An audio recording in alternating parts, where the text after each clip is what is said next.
যান নাই একজন সাহাবী ছাড়া। দেখি কেউ বলতে পারেন কিনা ওই সাহাবীর নাম? কি নাম? হুযায়ফা ইবনুল ইয়ামান রাদিয়াল্লাহু তাআলা আনহু। উনাকে বলা হতো সাহিবু সিররি রাসূলিল্লাহ, আল্লাহ রাসূল সাল্লাল্লাহু আলাইহি ওয়াসাল্লামের গোপন তথ্যের ধারক বাহক। সুবহানাল্লাহ পড়বেন না? বিশ্বনবী ইন্তেকালের আগে মদিনার সমাজে মোট কয়জন মুনাফিক আছে এই তথ্য আবু বকরকে বলেন নাই, ওমর রাদিয়াল্লাহু তাআলা আনহুকে বলেন নাই, উসমান রাদিয়াল্লাহু তাআলা আনহু, আলী রাদিয়াল্লাহু তাআলা আনহু, আশারাতুল মুবাশশিরিনা বিল জান্নাহ কোন সাহাবীকে বলেন নাই। শুধুমাত্র কেবলমাত্র একমাত্র হুযায়ফা ইবনুল ইয়ামান রাদিয়াল্লাহু তাআলা আনহুর কাছে মুনাফিকদের লিস্টে বিশ্বনবী দিয়ে গিয়েছেন। সুবহানাল্লাহ পড়েন। মদিনায় কারা কারা মুনাফিক কেউ জানতো না হুযায়ফা ছাড়া। কে ছাড়া? নামটা আজকে মুখস্থ করেন যাতে অন্য কোনো ওয়াজে কেউ জিজ্ঞেস করলে বলতে পারেন। মুনাফিকদের লিস্ট যে সাহাবীর কাছে বিশ্বনবী দিয়ে গিয়েছিলেন, সাহাবীর নাম কি? নাম? নামটা কেমন লাগে? ভাল লাগে? অনেকে আমারে জিজ্ঞেস করে, হুজুর আমার ছেলে হবে আগামী মাসে, একটা নাম দেন। নাম দিয়ে দিলাম হুযায়ফা। যাদের হবে ছেলে, এলাকার যাদের নেক্সট কয়েক মাসে ছেলে হবে, খালি হুযায়ফা চলবে। কি চলবে? ভাল লাগে? নামটা ভাল লাগে? রাইখেন, অনেক সুন্দর নাম। উনি জানতেন মুনাফিক কারা। দেখেন ওমরে ফারুকের তাকওয়ার লেভেলটা কত হাই। ওমরে ফারুক একদিন হুযায়ফা রাদিয়াল্লাহু তাআলা আনহুর কাছে গেলেন, যে বললেন, হুযায়ফা, বিশ্বনবী ইন্তেকালের আগে মুনাফিকদের নামের লিস্টটা কারো কাছে দেয় নাই, আমার জানা নাই, সাইয়েদনা আবু বকরের জানা নাই, কোন সাহাবীর জানা নাই তুমি ছাড়া। আমি তোমার কাছে জানতে চাই, আমি ওমরের নামটা ওই মুনাফিকদের খাতায় আছে কিনা আমার একটু বলো। আমার ওমরের নামটা ওই মুনাফিকদের লিস্টিতে একটু আছে কিনা, নামটা একটু বলো। যদি থাকে আমি ভালো হয়ে যাব। আমি নেফাকি দূর করে পাক্কা মুমিন হতে চাই। আমার নাম যদি মুনাফিকের লিস্টে থাকে আমি তো শেষ। হুযায়ফা চোখের পানি ছেড়ে দিয়ে বলে, আমিরুল মুমিনিন, কেমন প্রশ্ন করলেন আপনি? আপনি বিশ্বনবীর শ্বশুর, এই উম্মতে আপনার পজিশন 3 নাম্বার। আপনারে মুনাফিকরা ভয় পায়, শয়তান আপনারে ভয় পায়। আপনি জান্নাতে সব বয়স্ক লোকদেরকে নিয়ে জান্নাতের মধ্যে আগে আগে ঢুকবেন, কেমন করে মুনাফিকদের কাতারে আপনার নাম থাকতে পারে ওমর? সুবহানাল্লাহ পড়ে। কি বিনয়ী, কি তাকওয়া। হুযায়ফাকে যে ধরতেন, হুযায়ফা একটু বলো না আমার নামটা মুনাফিকদের লিস্টিতে আছে কিনা।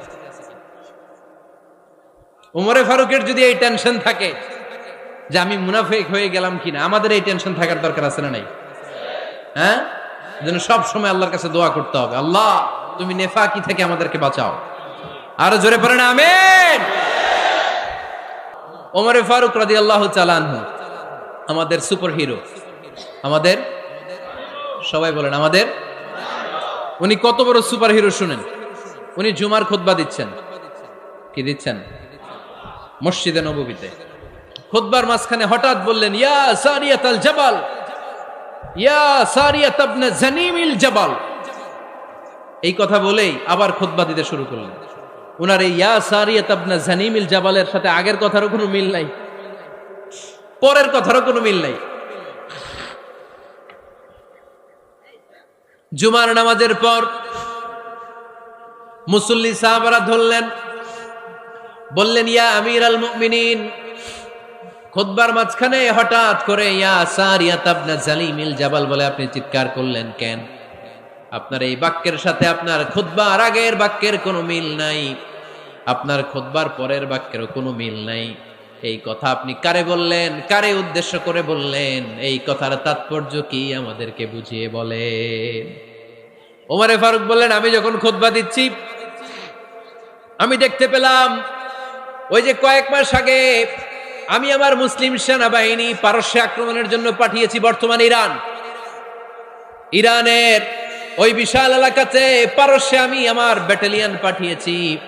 আমি হঠাৎ করে দেখতে পেলাম আমার মুসলিম বাহিনীর সেনাপতি যুদ্ধের এক পর্যায়ে তার ডানে আছে উপত্যকা, বায়ে আছে পাহাড়, সে পাহাড়ি রাস্তা ছেড়ে দিয়ে উপত্যকার দিকে যেতে শুরু করেছে। আমি দেখতে পেলাম আমার মুসলিম বাহিনী যদি উপত্যকার দিকে ছুটে বেড়ায়, কাফির মুশরিকরা আমার মুসলিম বাহিনীকে কচুকাটা করে ফেলবে। তাই আমি এখান থেকে তাদেরকে কমান্ড দিয়ে বলেছি, ইয়া সারিয়াতাল জাবাল, উপত্যকার দিকে নয় পাহাড়ের দিকে যাও, তাহলেই তোমাদের বিজয় নিশ্চিত হয়ে যাবে। উপত্যকার দিকে যেও না, ইলাল জাবাল, ইলা সারিয়াতিল জাবাল, পাহাড়ের দিকে ছোট। সাহাবারা অবাক, ঘটনা কি? উনি বসে আছেন মদিনায় মসজিদে নববীর মিম্বারে দাঁড়িয়ে, উনি যদি ইয়া সারিয়াতাল জাবাল বলে, এটা কি ইরানে যাবে নাকি? ও মিয়া, তখনকার সময়ে বর্তমানের মতো মোবাইল ছিল নাকি? ইন্টারনেট ছিল নাকি? কিছু ছিল? খালি মুখে আমি যদি বলি ইয়া সারিয়াতাল জাবাল, এটা ইরানে যাবে, ইন্ডিয়ায় যাবে, ঢাকায় তো যাবে না, ফরিদপুর শহরেই তো বসবে না, ঠিক কিনা?